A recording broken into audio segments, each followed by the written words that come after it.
we'll have this discussion. Discussion? What discussion? This is a discussion combustion. Coming to you from Denver, Colorado. This is Discussion Combustion Podcast with your hosts, Kevin Batstone and Arthur Raw. That's nice. I like that. I like the keyboard shortcuts. Yeah, I do like the keyboard shortcuts. Do you use a lot of keyboard shortcuts, John? Like the hotkeys? The ones that I know about, I use. Like, I think it would probably be worth spending a little time learning about some more because they certainly make things quicker. But I certainly use them when I know them. They're helpful. Control Z is the yeah, game that's changer. what I was going to say. If there's any computer keyboard hotkey that listeners or anybody needs to know about, it's going to be the Control Z. Which change the game, which undoes, like if you accidentally delete like a whole paragraph that you just wrote, you accidentally deleted it, you hit Control Z and then all of a sudden it's back. So that one's crucial. That's a good one. Control Z. Mm-hmm. Oh yeah, Control Z changed the game for me because I would go through and write these show notes for these episodes and then accidentally click out of the page or something and it was gone. Control Z, it's back. It's like a magic button. Oh, that's awesome. Magic button, there are some magic buttons, and it's nice to know about them. Yeah. Well, I know where you were started thinking right there. So for Stop example, that. like when we just started this recording, we hit Alt-R to start the recording instead of manually going in. Like that's a Zoom hack, I guess. Okay. I like there you go. That's cool.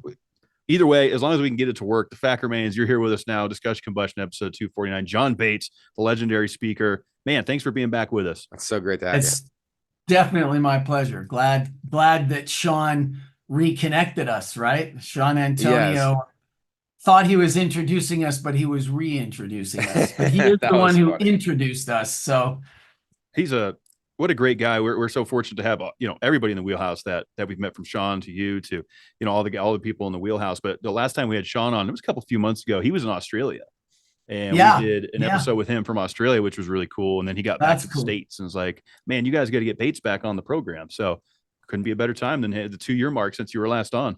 Yeah, well, lots has happened for me, for sure. I'm sure for you guys, and I'm about to publish almost 100.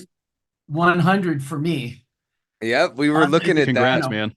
So you guys you're way ahead of me, but there are 2 of you, so that's fair. No, and look, in this podcast market, we've been in it for 5 years, and we're fortunate to have each other. I will say that. Yep. Yeah.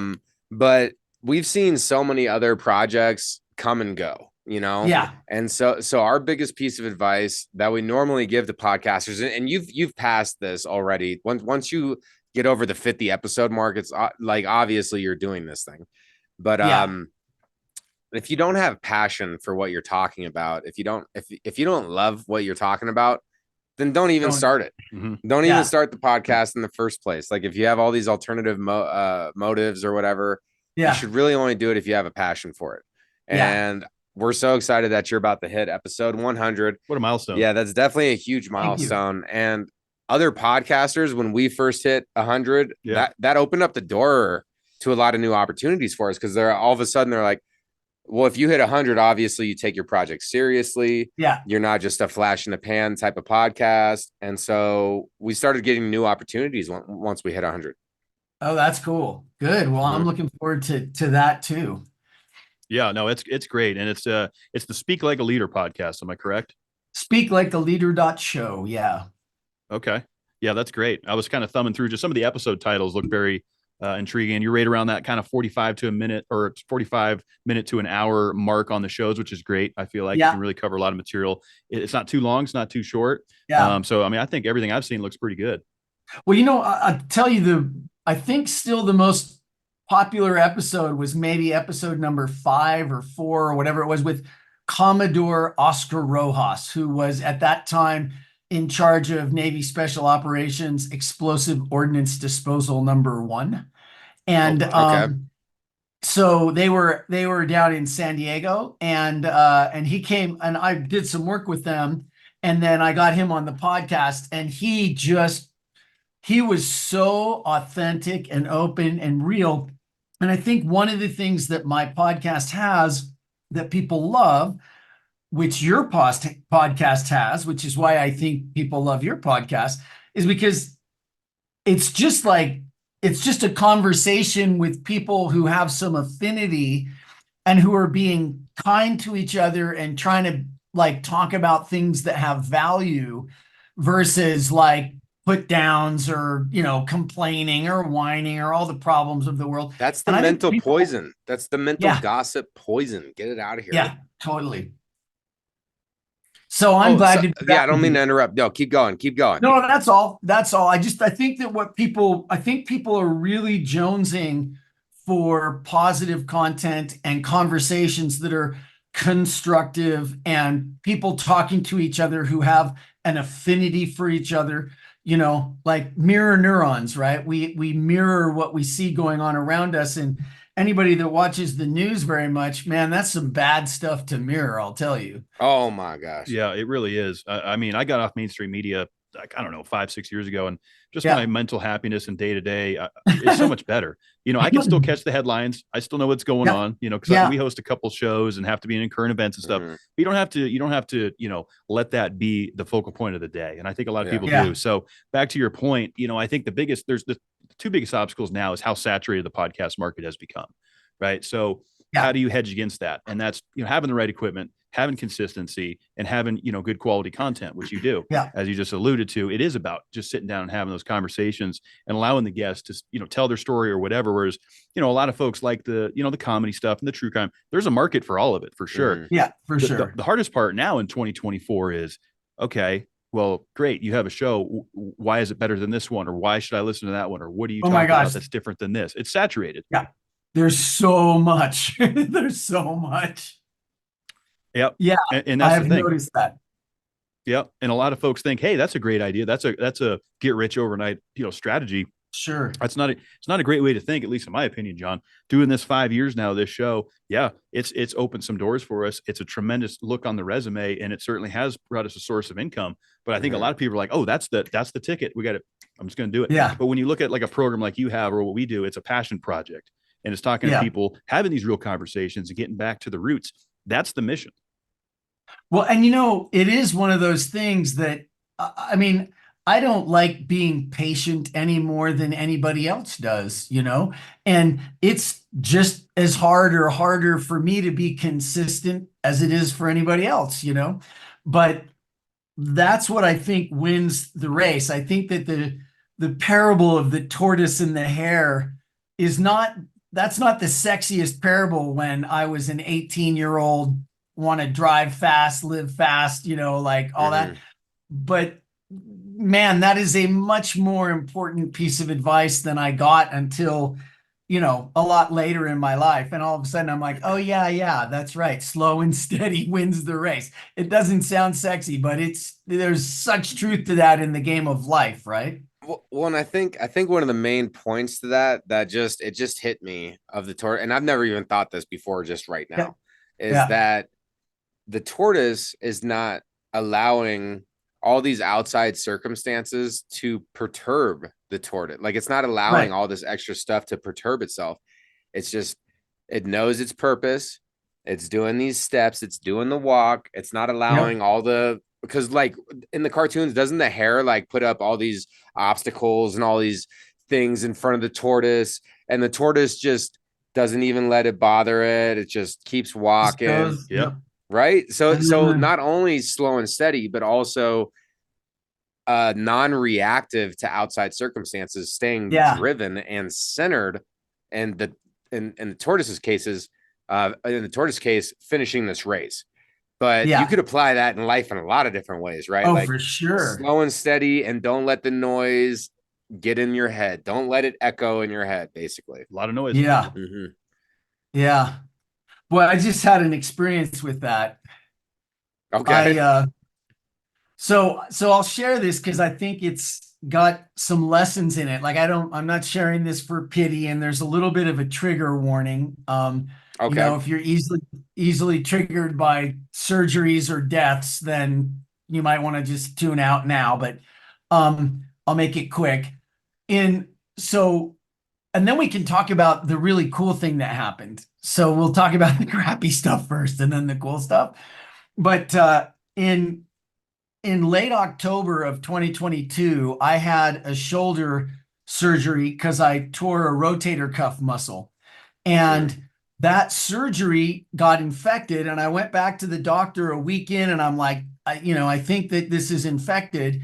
And his assistant looked at it and said, "Oh, don't worry about it. You'll be fine." No, Okay. more than a month later, my shoulder just froze up because I had such a bad infection in there. And they put me on antibiotics, like multiple antibiotics, really high dose, high strength, gnarly antibiotics, and did a debridement surgery and dug all the infection out, like went in and physically, squeezed it and dug it. And then my dad died a week later. And we found out my mom had dementia much worse than we knew. And I had 2 more debridement surgeries over the next month. And finally, it didn't come back like fully blown out. And I was on antibiotics for like another 6 or 8 months.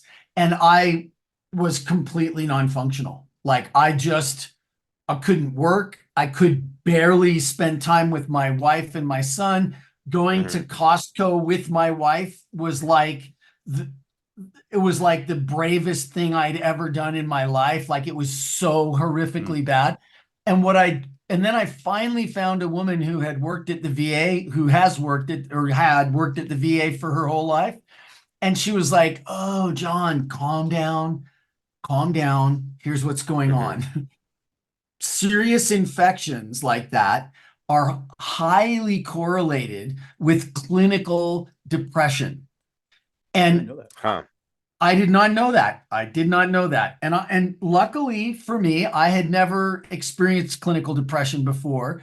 But I'll tell you what, if you know someone who has clinical depression, they can't help it.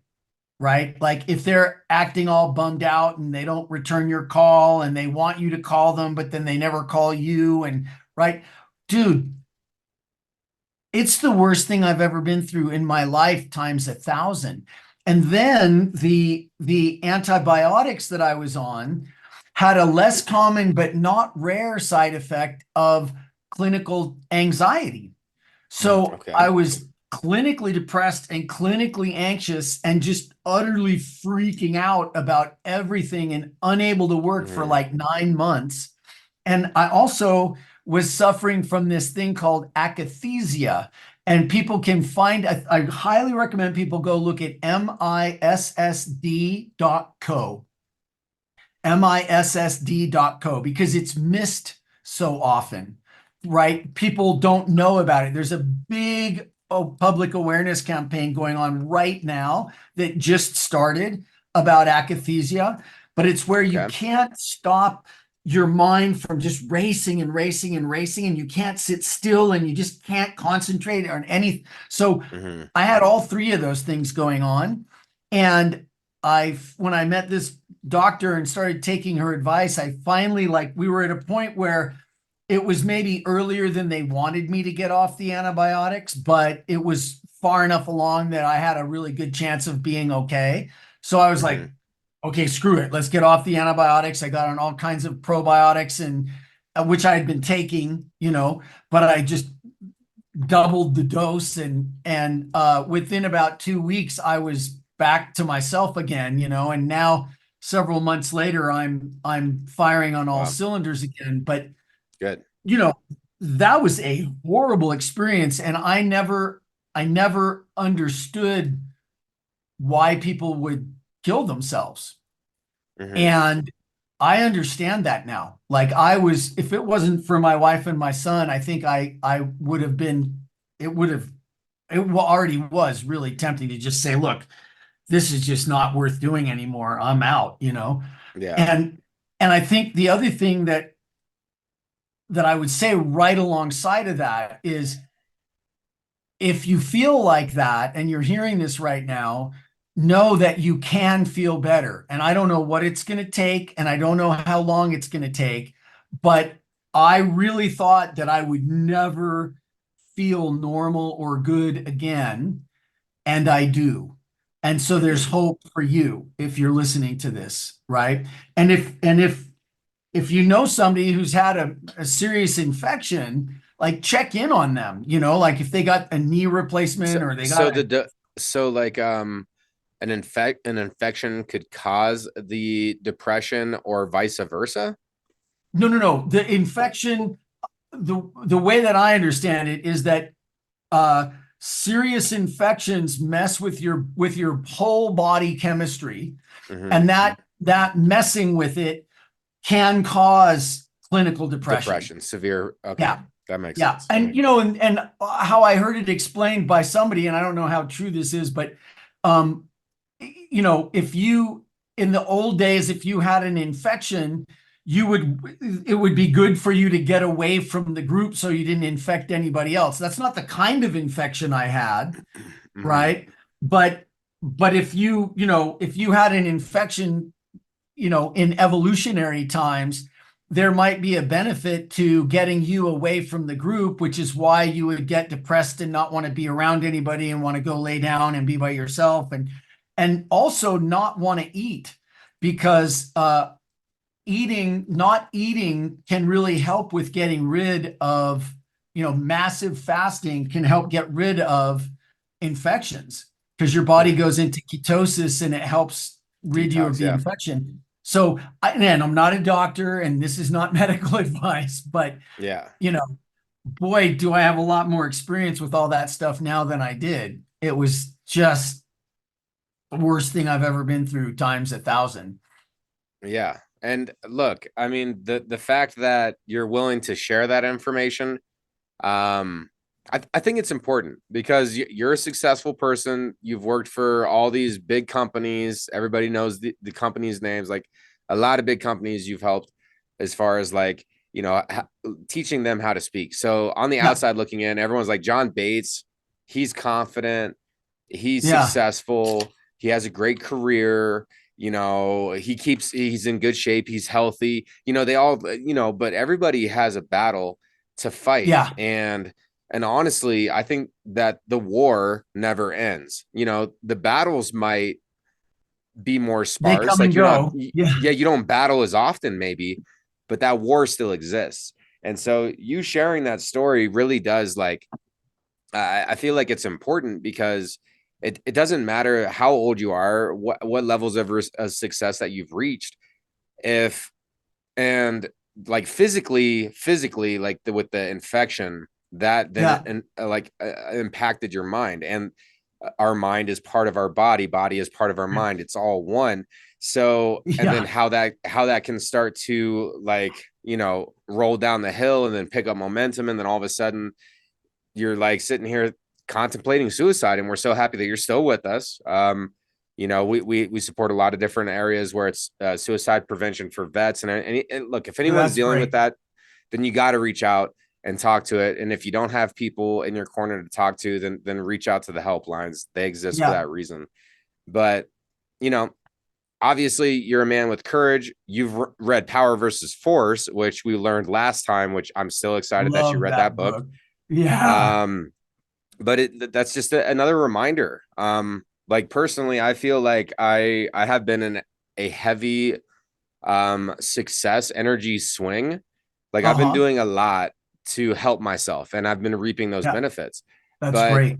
You can't get complacent. You can't get comfortable with hitting these benchmarks and stuff, because at any moment, life can throw us some curveballs. And if you're not prepared and truly resilient, then you could easily fall off.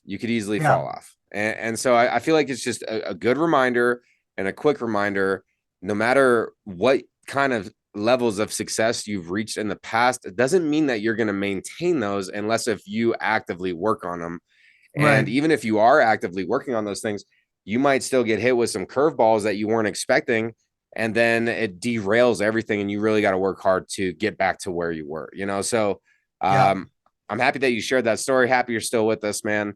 And how's your shoulder feeling today? Yeah, how's the shoulder feel? It feels, be able to sling a baseball? good. I've been doing my Pilates, and my brother lent me his X3 band system, which is pretty groovy. Okay. It's really heavy duty bands with a system, and he's got a whole workout routine. And it's actually pretty cool. It's really good for strength building and muscle mass. And I need to get my muscle mass back because, I was on my butt for at least 9 months of just Yeah. basically not doing anything. Oh, dude, it was a So nightmare. how did the bounce back from that look like? I was just getting ready to ask that. Yeah, you 'Cause, were you talked about the yeah. the rock bottom, so to speak, and like the really, really dark point, which I think is relatable for a lot of people if they've been through some sort of depression or anxiety Yeah. or anger, which I struggled with my earlier years. And I remember being like, well, what does it look like on on the upswing? When did you start to Right. be like, okay, the day is starting to look beautiful again and things are starting to look up? Yeah, I mean, I think that it was a whole new lesson to me, and it feels vulnerable to talk about this, but I think we need to talk about it more. Like, they were trying all kinds of psychiatric drugs on me, and they're, oh, here, try this, oh, here, try that, oh, do this, do that. You need to breathe more, you need to meditate, right? Like, and dude, it was a lot of that stuff I was already doing, like meditating and breathing and being present, and I had a mindfulness practice. So there's an element of just chemistry going on, you know what I mean? And I think that, I mean, I don't have any proof of this. If you search Dr. Internet, you'll find all kinds of contradictory things about it. But I really do think that as much as I needed those antibiotics, I think they really blew out my gut microbiome, and that had a real impact on my mood, right? Because so much of your serotonin is produced in your gut. And so when they say the gut is the second brain, the second your brain, stomach yeah. is your I second mean, and it brain. might be the first brain, really, on some Yeah. level. But definitely the second brain. And so I just, like, all of a sudden I could breathe again. And for that 9-10 months, I was extremely focused on everything that was wrong. And it's God, it was so hard because, and I get it so much more now. Like I like everywhere we went, what I would notice was the homeless people, and I would notice the person who would maybe was trans and was cutting themselves, right? Like, and I just didn't see that stuff before, right? And the war in Ukraine, and like just all kinds of stuff that I couldn't do much about, and that I just hadn't had that kind of an impact on me before, started to just crush me, and I'm still, I'm still working out all the lessons from this whole thing, but one thing that I have a lot more compassion for is just the whole arena of mental health, and so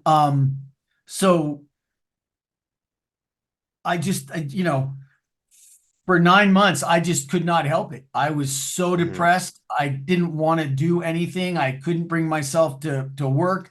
All I noticed was the bad stuff. I mean, blah, That's crazy. It was crazy. Especially coming from you, John, like, and this is just an outsider looking in, is like, John has a good head on his shoulders. He understands how to enjoy the present. I mean, anybody who's read Power versus Force once, I feel like that's like a default where you could always go back and be like, let me look at the conscious collective. Let me look where my mind is focusing. But it's just the truth. Like, we can't help what we can't help. And if like your physiology is messed up and everything is getting messed up, like it affects the brain and like it's out of control. For sure. That's wild. And I printed out the levels of consciousness from Power versus Force, and I put them where I could see them all the time. And I really worked hard on bringing myself up from that, like, shame and those low negative vibrations. I really would work to bring myself up, and it was hard work. Yeah. It was so weird. And you're right. Like everybody that knows me really, really well was just like, what are you talking about? Like John Bates, what? And so, it was really nice to finally get what was going on explained to me and be able to fix it. Mm-hmm. So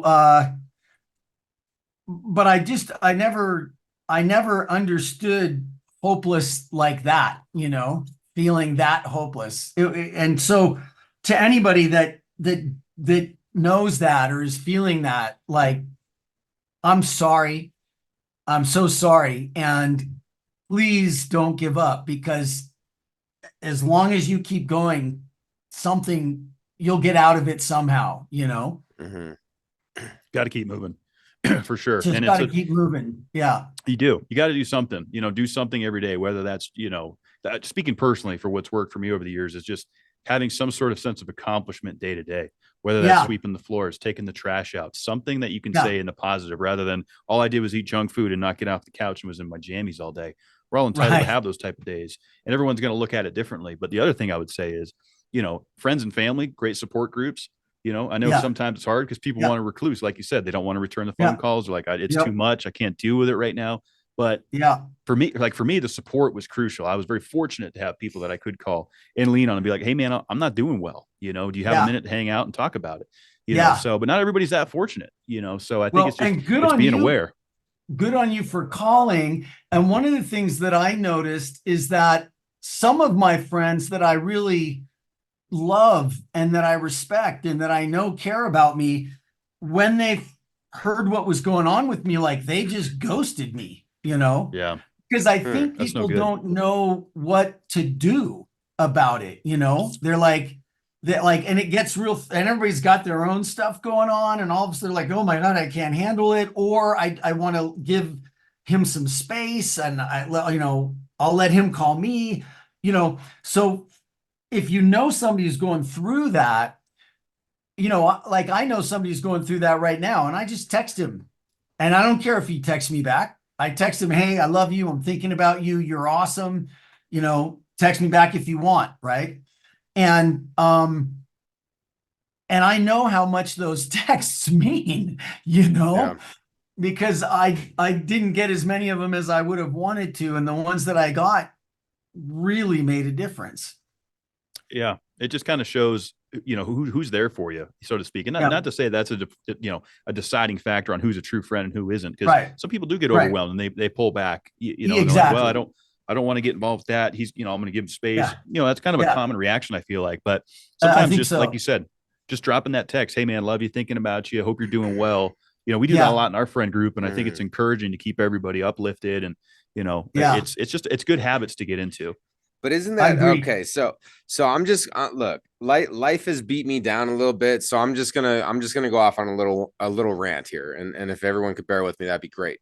So I think it's funny how, like, when times are good, how people like arrive to ride the fucking coattail. And I'm gonna just start dropping some swear words here. We're 18 plus. Yeah. But like when things are good, like people just want to like start riding a coattail. Like it's all good. This dude has momentum. Like, he has energy. He has stuff going on. Like I can ride that coattail. Like it's all good. But then all of a sudden, like when things get a little shifty, or like, you might need a little assistance, or like maybe I need a little bit more like, hey man, you got this. Maybe I need some encouragement, Right. And then all of a sudden, like, people like that shouldn't even be considered a friend. First of all, they can be acquaintances and peers that we can still learn from. Like I'm not putting them in a like a negative box, but maybe they don't earn that place that's so close to our heart, and I just, it's kind of silly how it works like that. Like people always want to ride the coattail or jump on the bandwagon when it's good, but when things are bad, they turn a blind eye to it, or like they don't want to deal with it, But here's the thing is, like, there is always good and bad constantly happening. And it's really like a level of choice and focus. And sometimes that choice and focus is out of our control and we can only focus on the negative, but there is still that good there.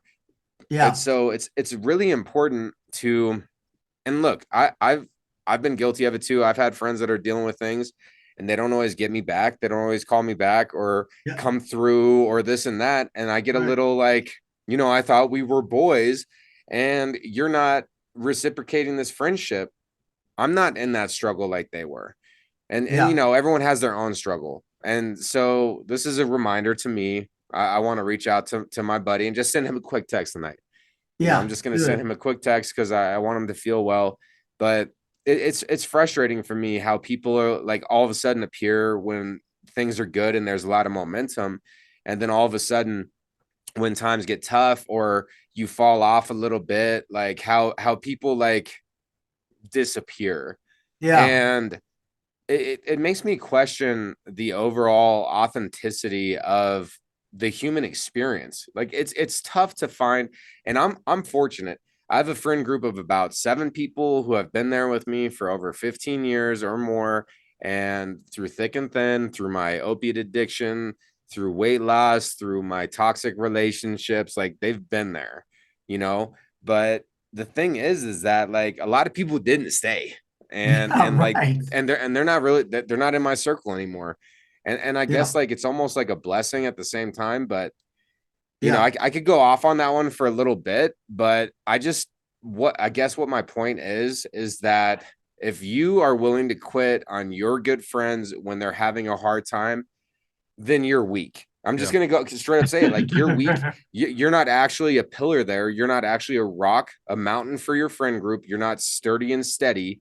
You're actually just going with the flow of life. You're, checking the boxes, and I don't want to sit here and slander too much because that is also like a mental poison, right? Sure. To sit here and just talk about the negative, but it's good to call it out like it is. And if people aren't down there for the hard times, just like the cliche says, if you can't accept me on my worst day, then you don't deserve me on my best day. Right. And sometimes it's crazy how, and then you feel alone because you're going through a hard time. And then the people that you thought you could count on are no longer there for you.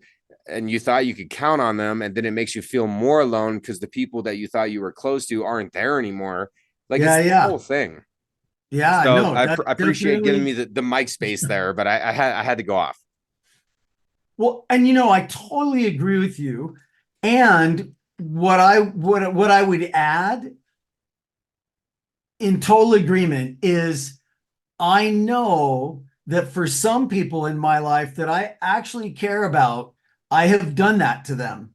And so if you've done that to somebody, you can always change the story, right? Like if they're down and you've been ignoring them, stop ignoring them like right now. Send them a text and send them a text every couple of days till they are feeling better. And Hey, and I'm guilty too. I've felt that same way too sometimes.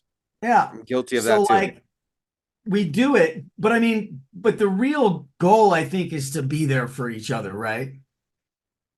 Yes, to the best of our ability, right? I mean, Yeah. for me, I've always prioritized that. I've made that a priority to check in on my friends, to maintain those friendships, because why try to keep someone in your life that doesn't want to keep you in theirs? You also got to remind yourself of that. And sure, we have distant cousins and people that we have to keep in touch with because of a last name or whatever. But those true people, like the Shawn Antonios of the world or the John Bates of the world, people that you want, to spend your time with. And the greatest gift you can give someone is the gift of your time, right? Our time is very valuable.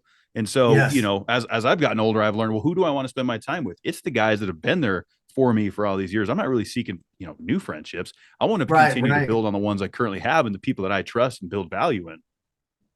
Well, and it brings up something that I've been thinking about, especially for the last 3-4 years. And I've had varying levels of success with this, but it sounds like you guys have a good group of friends, which is awesome. Most men are like in the bell-shaped curve of maleness. Men are not very good at keeping friends and forming deep friendships. Our friendships are what they call shoulder to shoulder friendships, right? We go to the ball game together, or we go hunting together, or we go fishing together. We're doing something shoulder to shoulder, right? Whereas women in the bell-shaped curve of things get much better training in how to sit down face to face and talk about the deep subjects, right? And so we are not, as men, necessarily nearly as good at that as most women are. And I think it's a big part of the reason why we die 10 years younger than women, is because we don't form those deep bonds of friendship with each other. We have friends and we have friendships. It's just that it's very hard for us to get to the point where we're talking about real stuff like you guys do here, and that's why I love this. And it's what I've been trying to normalize among a lot of my guy friends. And it's hard. Like I can't say that I've been tremendously successful, Yeah. Yeah. I mean, it's a tough barrier to break down, especially in 2024. Like we talked about, right. You've got the social medias, you've got all this stuff, a lot of folks just want to see the, all glory, no responsibility, the overly painted pictures and the sugar coated scenarios, so to speak, rather than cutting down to the hard stuff. Right. And getting down to the fact that there's mental health issues. Maybe your buddy's struggling with something, doesn't feel like he can, have that support. So I agree with you, John. I think, Art's done a tremendous job at, his raw rants and bringing a lot of reality to it and giving us a safe place to be able to talk about things that matter and bringing it back to the roots, not putting the binky in our face, as we had a guest called the cell phone, the smartphone. That's a binky. The binky. That's a great.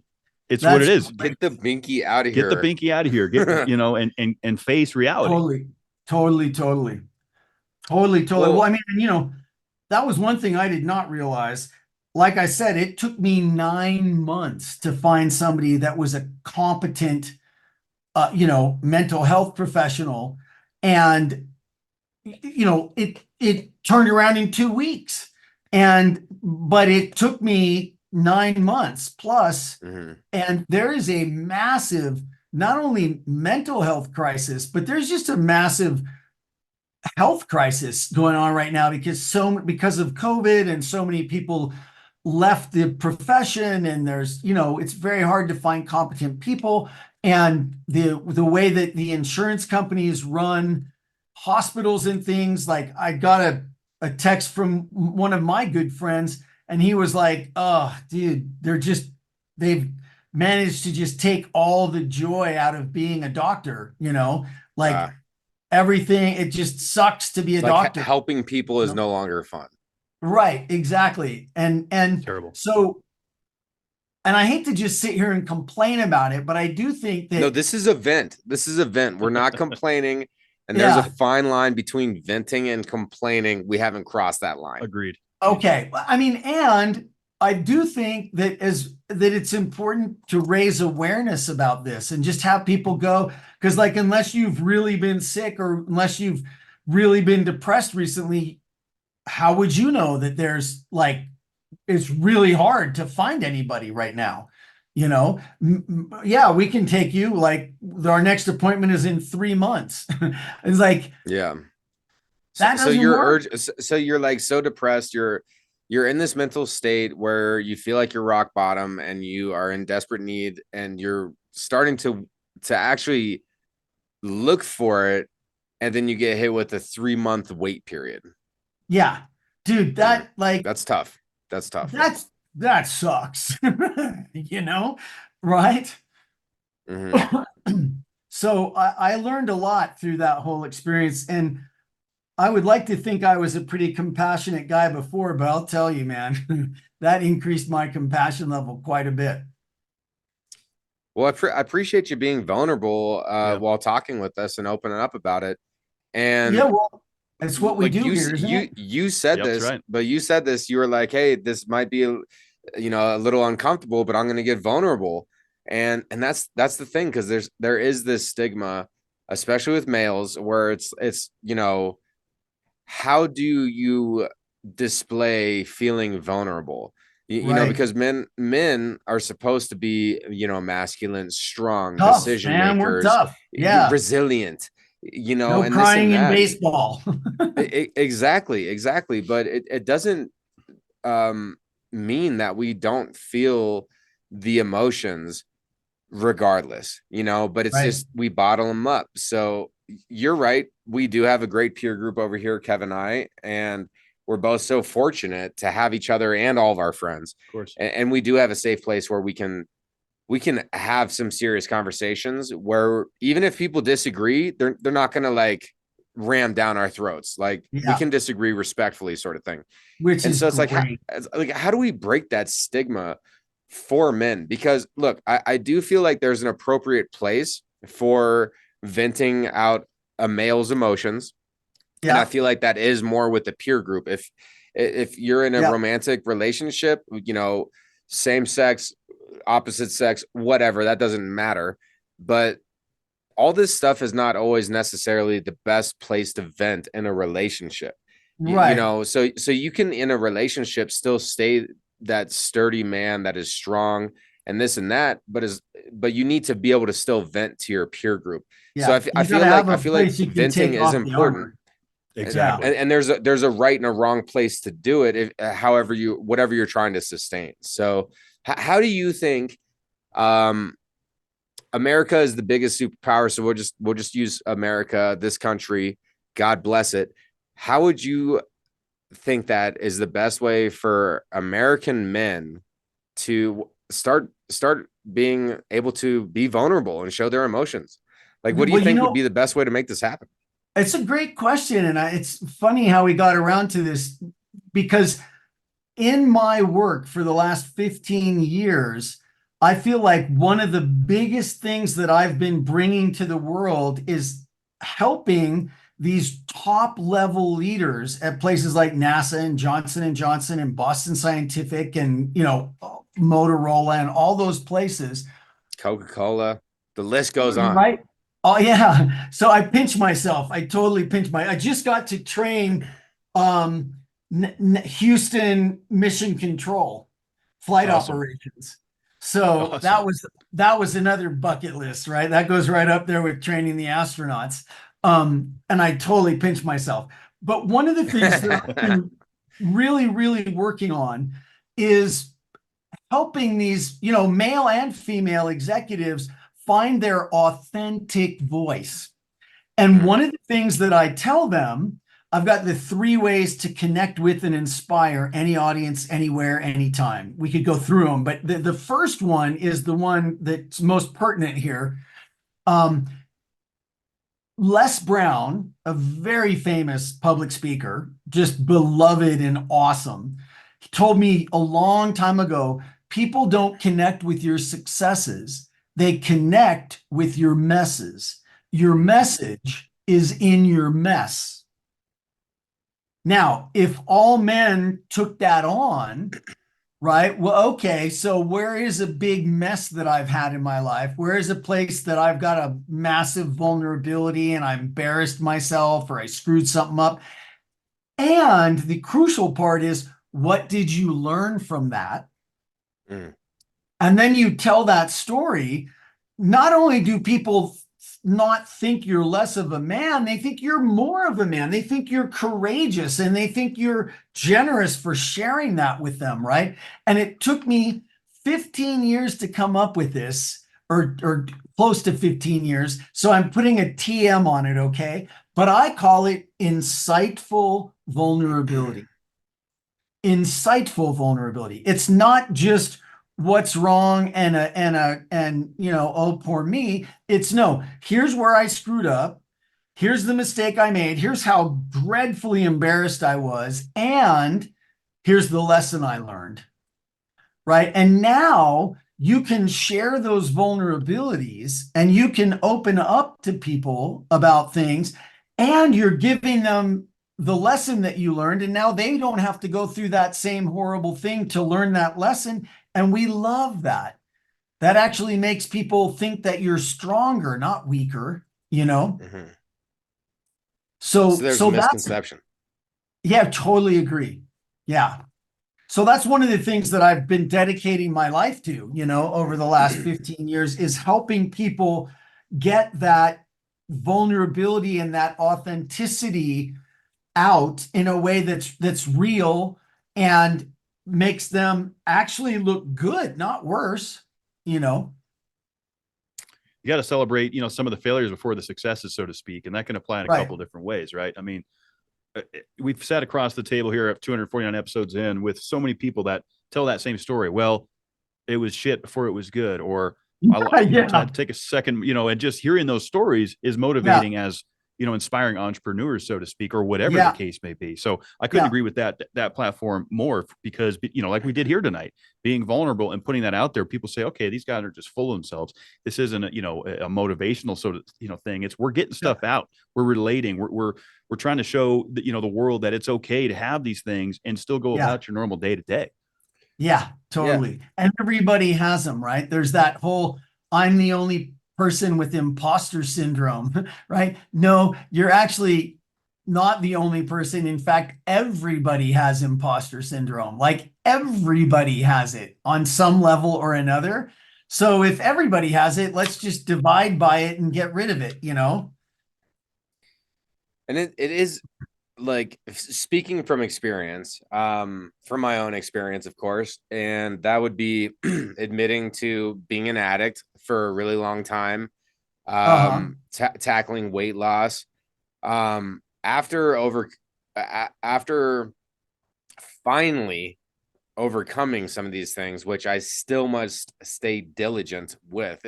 There's no finish line to this in my mind. Yeah, no, there's no finish. There's nowhere to go. There's no finish line. Yep. We keep working.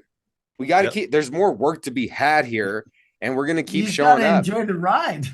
That's right. But the feedback I've got from, exposing my darkest and most vulnerable areas, to where, it's like, oh, that's disgusting. I had my cars repoed, all this, my credit sucked, like all this stuff was happening. The feedback, like, people do actually relate to the messes more. And the reason why is because everyone is sitting in their own garbage heap, Yeah. And until you realize that, it's a dumpster fire all around us all the time, and you keep your pile clean or whatever, like it is a mess. It is a mess. And like, it's about it's about seeing the beauty within the chaos, because chaos is an essence in life. It's never going to go away. And there's a lot. Look, this is a crazy world. Like they're trying to get us from 20 different angles at all times. But even though there's snakes in the grass, there's still clouds in the sky. There's still birds in the sky, and you can walk around and stomp and still look up. And like, I don't know what kind of analogy I'm trying to come up with here, but it's so true. Like, there is this strength, and even like for feminine too, but I'm just going to focus on the men here a little bit. There's a masculine strength to admitting to issues and admitting that a problem was had, and I faced it, and now I'm trying to take the next step in life. You don't even have to have the solution. You don't even have to have resolved the issue. The fact that you just bring it up and talk about it in a real circumstance, there is a lot of strength there. And I feel like with how society works, I don't know if most men actually acknowledge their issues or feel like they can bring it up, or, you would know more than us. We do. Yeah. Yeah. They've been conditioned. I mean, I think overall conditioned pushes down. We've all been conditioned. Yeah. Absolutely. Indoctrinated, you name it. I mean, the list goes on. And to your point, it's about kind of taking control, finding solutions, breaking down barriers, moving forward. And it sounds easier than it is, right? Oh, we can just sit here and spew all these cliches. Yeah. But it takes constant effort. I think that's the thing. But the first thing you got to do is be aware of it, right?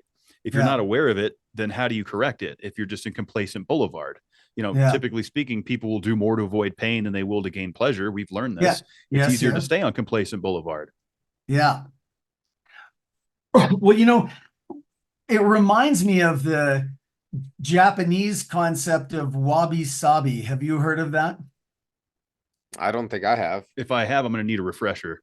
So I'll refresh you. Yeah. Because during this whole thing, my octogenarian mentor, who got how much pain I was in and how much I was suffering, really turned me on to this concept of wabi-sabi, and it really helped.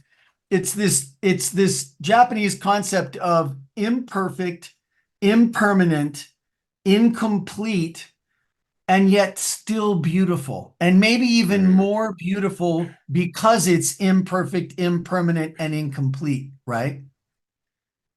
And that's life, like that's what you were just talking about. And like, it's imperfect, it's impermanent, and it's incomplete, and yet it's still just so incredibly beautiful Yeah. when you can see it, And I was really resisting the imperfect, impermanent, incomplete aspect, I was like, I don't want it to be like this. And guess what? Like, when you're resisting, Sometimes you just got to play ball. Like, the rules are the rules, and it doesn't matter if you like them or not. Yeah. You just got to play ball. No, Yeah. that's so true. And it's interesting because if you can remove yourself from all the mental noise that we're blessed to have the brains that we have as humans. Like, the amount that we're able to think, process, and contemplate is amazing. We're so fortunate, but it's a gift and a curse, right? Yep. Sure. But the more that you can, and look, this is not my stuff. The Power of Now. I read this in that book. Love Power of Now. I love that book. It's been look Great that read. I've read it like 3 times. There's some books in my repertoire. I'll just keep rereading them. I'll keep self-helping myself. It's good. But there's one phrase in there. I'm going to paraphrase it, and it talks about being present. And whether you're on a walk, you're sitting at your apartment, whatever you're doing, just you sit there for a moment, and then you start to hear the noises around you. You hear the furthest noise away from you. You hear the closest noise to you, which is normally your breath. You think about your breath, and breathing in deeply is essential to life. And as you take that deep breath, your body is thankful. Like, even if you don't recognize it, every single time you breathe, your body is so happy that you're breathing, and then, like, I go on a lot of walks. So this next part for me, I'm going to relate to walking. I listen to the wind. I hear the traffic. There's all this life around me. How many hundreds of thousands of blades of grass are like whispering in the wind right in front of me. And then all of a sudden you realize that there's like this life essence, and there's all this life around us. And it's really beautiful. And there's also death in that field. Like, there's insects killing each other and all this other, like, hawks up there. And like, and so there's like this life and death and like beauty, and it's all happening, and it's all happening right now. And it's like, once you really dial into that, and you take those deep breaths, and you realize, I'm alive in this moment. I smell the air. I can smell the season in the air. Like, I can tell it's fall. I could tell summer's almost here. And you breathe it in. Like, that is something that I believe will bring most people out of a depression if you can put in a mental effort to focus on the now more. And it's so important. It's so important. Totally. Whatever you said made me like go on that journey. I had to accentuate that. That's awesome. I love it. And that is a great book, man. If people haven't read The Power of Now, it's a quick read. And you read that put too, it right right? to the top of the list, right? Mm-hmm. The Power Now is a must read for sure. I actually have it in my possession, so I got to get that back to you, of course. But it's good to have stuff like that you rotate through every now and again, and just filling your mind with positive stuff. Obviously, yin and yang. Everyone's going to watch some garbage TV here and there, and that's okay. Read some motivational stuff. It's all a balance, right? And you got to do what works for you. I think that's the biggest takeaway I have from like a lot of positive, motivational speaking and things that add value to my life is I don't completely consume my day with it, but I certainly, portion control it, so to speak, or make sure I touch in with it, because you can go too far in any direction. You can get over consumed with it. You can, not look at it at all and get focused on the negative. Like we talked about power versus force, and some of the great things that come from that, like positive affirmations and the conscious collective level, all that stuff's good to be aware of, right? We don't want to let it over consume your day to the point where you're like overthinking everything. I think everything kind of has that balance. I don't know. Part of me, because even in Power versus Now, they explain like enlightenment, which is a level of 1000, right? Like pure enlightenment, like they leave society and like go live in the woods. And like that's how you hit that pure level of enlightenment. Like you disassociate yourself from society completely. I mean, so look, I think and like a sabbatical, I think that's fair. Like, you can't do that your whole life. Right. Maybe you can. Maybe you go sustain off the land and you're just happy alone. But like, if you can't share that with humanity, you can't pass the torch, and give the information and like share the experience, then it's a little selfish, right? I mean, think it's case by yeah, case. it's a good question because I know what you're saying, and I know that the standard picture of enlightenment is being on a mountain by yourself and stuff. But I think that there have been some avatars that were enlightened that played a part in society, and I don't know that it's always so easy to fit in at that stage, you know? It's not, because most So people are depressed. Yeah. Like what they say, like, and this is when I did my first read, they said 85% of the human population resides underneath the level of 200, which is the critical level to where everything under 200 takes away from life. Everything above is perpetual and gives to life.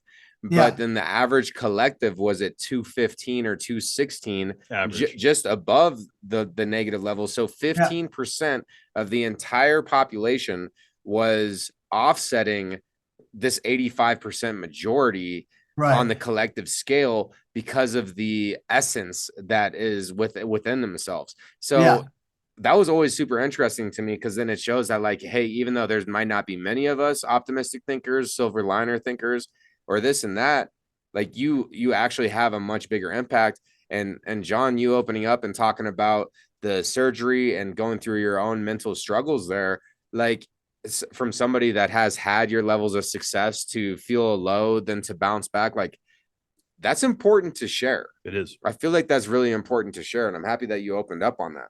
well, thank you. I appreciate that a lot, because it's certainly, you know, I mean, it's a little uncomfortable, but if we don't talk about it, then it doesn't benefit anybody, right?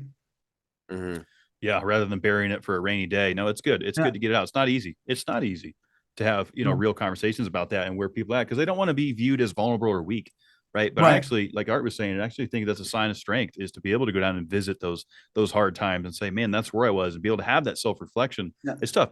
And I think it's a good reminder for me even to just, focus on day to day. What am I happy for? What am I thankful for? What can I work on? What worked, what didn't work. It's just so easy to get in that routine of just checking the boxes. Yeah, I did this. I did the podcast. Great. Now I can go home, play video games. Right. It's easy to get in that complacent boulevard. I have to remind myself of that. And that's why I like doing these kind of things, because it's a reminder for not only the viewers and the listeners, but for myself. I got to hold myself accountable as well. Sure. Yeah, absolutely. Absolutely. So we want to ask you the same question that we ended our first episode with. Do you recall? I don't think John's gonna remember the question. Do you recall the question? You know what? I know I probably should. The minute you tell me, I will, but no, it's okay. Kevin, you run this one. Yeah. So the question we ask, of course, every guest on the program is that if you could offer one piece of advice that, if everybody heard this, would better humanity tomorrow, what would that piece of advice be?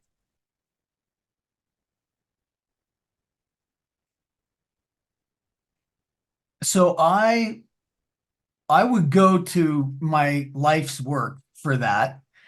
And I would say that the best piece of advice that I think I would have for people is to, and I'm talking to the people that work on the light side of the force, okay? People on the dark side, this is not for you, right? This is only for people on the light side of the force.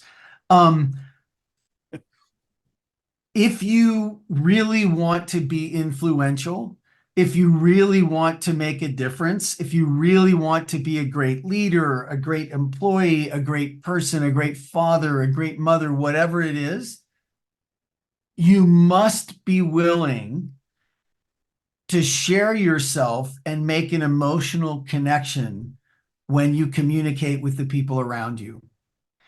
And I have a good saying to help people remember that. Communicating with human beings is not logical. You may have noticed. It's not logical, it's biological. And one of the most fundamental pieces of biology and communication is that until you have an emotional connection, nothing you say matters. So how can you genuinely, authentically connect with those people that are around you, that you're working with, that you're talking with, that you love, that you care about, try a little harder, be willing to just be conscious of the fact that you need to make an emotional connection. That is what has communication work. Great advice. Great advice. Kind of be unapologetically yourself, so to speak, right? Still chasing that. Absolutely.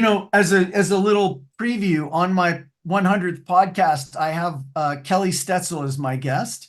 And she was the woman who was in charge of conferences at TED for a long time. And so, she got to work with the speakers. She was the one who picked most of the speakers. And I asked her, what is your number one piece of advice to anybody who's going to give a TED talk? What was your number one piece of advice? And she said, be the most yourself that you can be. And I was like, oh yeah. I love it. That's good. That's good. No, that's real good. That's the juice right there. Yeah. We squeezed a lot of the fruit. We got a lot of juice out of it.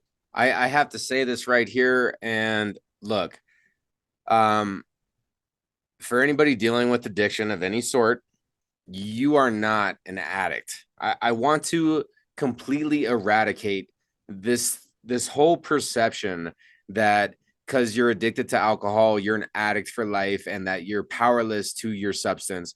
I want to eradicate that. So like saying to what she said to you, which was be your most authentic self that you can possibly be.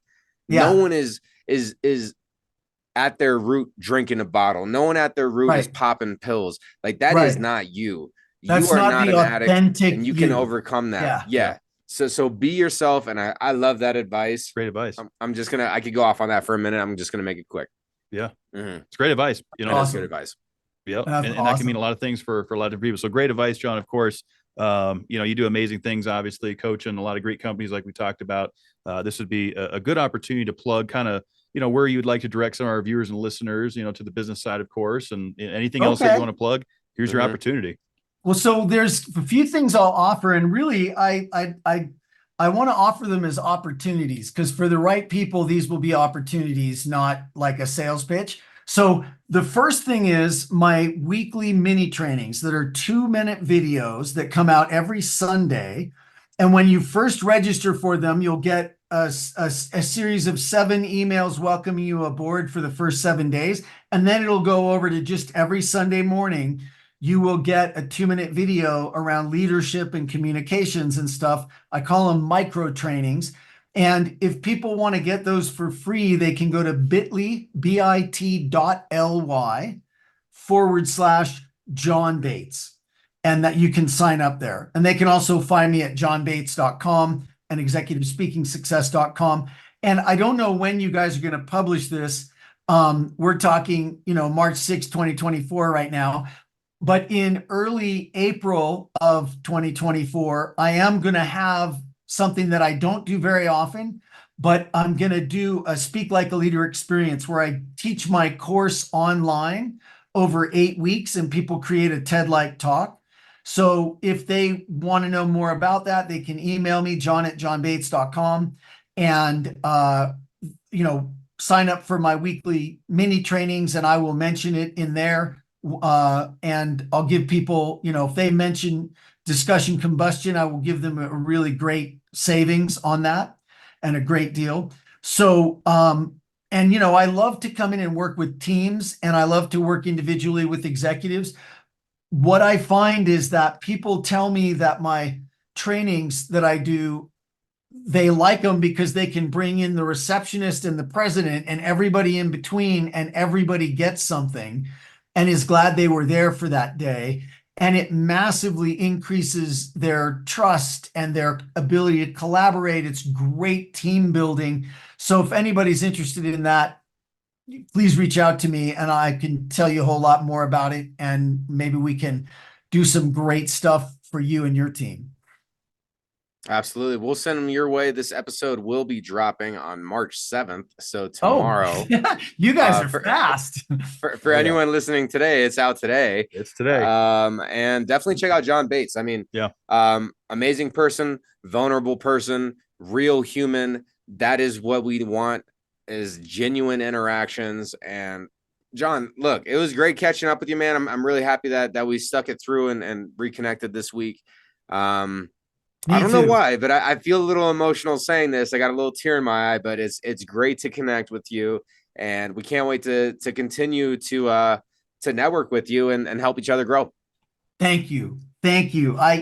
You made me feel a little emotional too. Thank you. And thanks for having me back, you guys. And congratulations on 246. Is there no 249? Yeah, 249. Yep. This is the before. Yep, quarter to 1,000 next week. So Right in traditional fashion around here, we're definitely going to want to get you back as a repeat guest. Hopefully next time we have you on the couch in the studio, just across from us. You're one state I'll come away visit. I'll just make this happen. I'll just hop right over the Rocky Mountains and I'll be there. Yeah, come on over the Continental Divide, sit on down on the couch, have a chat with us. Maybe we do that in 2025. We can make that an obtainable Let's do goal. it. Or maybe later like in 2024. What? If you're in Denver, we don't always need to record on Wednesday nights. We can record on a Saturday. We can move it. If you're in Denver, just hit us up, man. We'd love to connect. All right, cool. Even if it's not for a show, we get to go have some tea, a beer, whatever you drink. Love it doesn't matter. Yeah, we'll just link up. It'll be great. For sure, I will. Shit, if we could get Shawn Antonio in the mix too, that'd be awesome too. Yeah. Yep. Come see us in Denver for sure. John, thanks for spending some time with us. We're going to get on out of here. Viewers and listeners, thanks for your continued support. Be good to yourselves. You deserve it.